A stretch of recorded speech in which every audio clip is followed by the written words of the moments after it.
Yeah, I grew up in the country. I grew up in Cobham, grew up on my parents' dairy farm, and as a kid I learnt to knit and loved knitting as a kid. But then as a teenager I wasn't so interested in knitting. I became more interested in sewing and making clothing and that sort of thing. So when I finished year 12, my art teacher actually encouraged me to study textile design. She sort of noticed that I had an affinity with that sort of thing, so that's where I started out, studying textile design at RMIT. And then graduated from there in '95 and took on a position with one of Australia's leading knitwear companies, Australian Country Spinners, and became a knitwear designer for them. And did that for a few years, but sort of got tired of working for the big company and wanted to get out on my own, so had a dream of starting my own business, designing my own knits the way I wanted to do them. And that's where Woolliwoolli came from, moving here to the country, being part of the wool industry, the coalface of it, I guess, the real grassroots end of it, and being just inspired to work with wool because it's such a beautiful fibre, and yeah, worked with knitwear. I'm predominantly a knitwear designer, so my love is making fabric and making knitted fabrics particularly. But every now and then I'll branch out and do lots of different things but it's all fibre based. So sometimes I'll crochet, sometimes I'll hand knit, sometimes I'll machine knit, but I also just like doing, I don't know, wrapping yarns or sort of playing around with any sort of colour and textiles really. The tactile nature of it, I really love the textures and the patterns that you can achieve with working with fabrics and textiles. I also really like starting with a ball of wool and actually taking that through to become a fabric and then finally become a garment. That's just really exciting, the process, to see that happen, to think that from just a ball of wool you can create something really beautiful. I think that most of my inspiration does come from this landscape that I live in, whether it's the sunset or the river or the trees. That's the constant inspiration for me. Living here in Deniliquin has been totally inspirational for me. Everything about this environment I love. I love the way it changes from season to season. Sometimes it can feel really quite harsh here, the environment can be quite harsh, but I've actually learnt to see a beauty in that as well.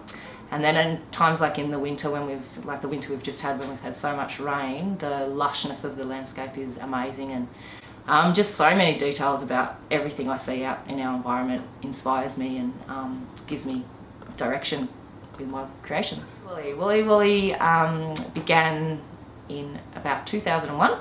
I played around with it, the concept of a business, for a few years before that, but I registered with the business name in 2001.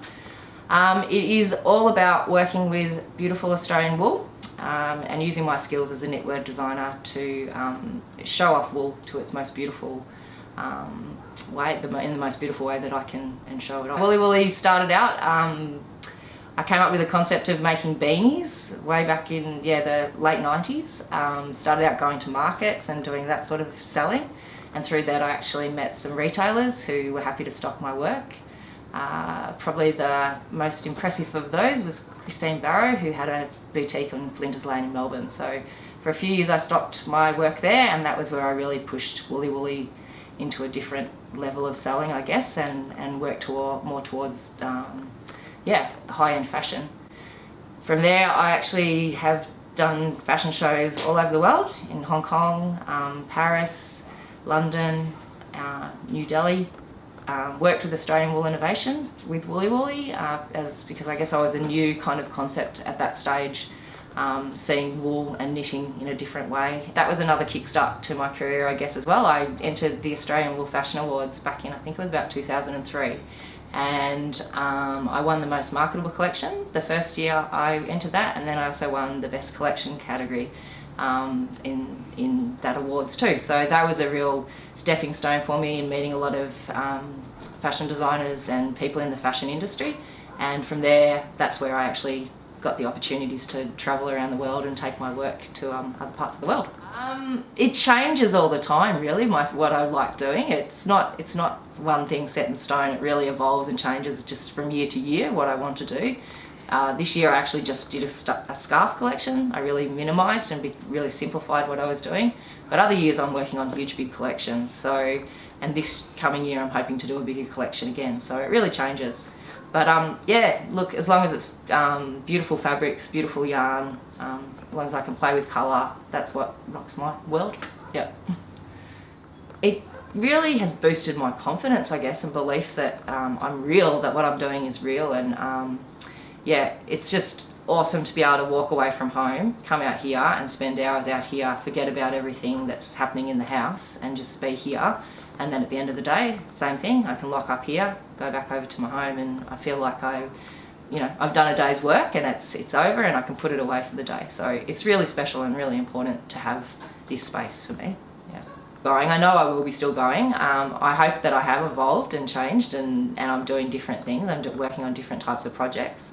I also really love teaching and sharing my skills, so I'm really working towards establishing more workshops and being in a position where I can have people come to my studio and teach them skills, because I think there's a real need and a real want for that at the moment. People want to learn how to use their hands and to make things, so that's a direction I really want to go.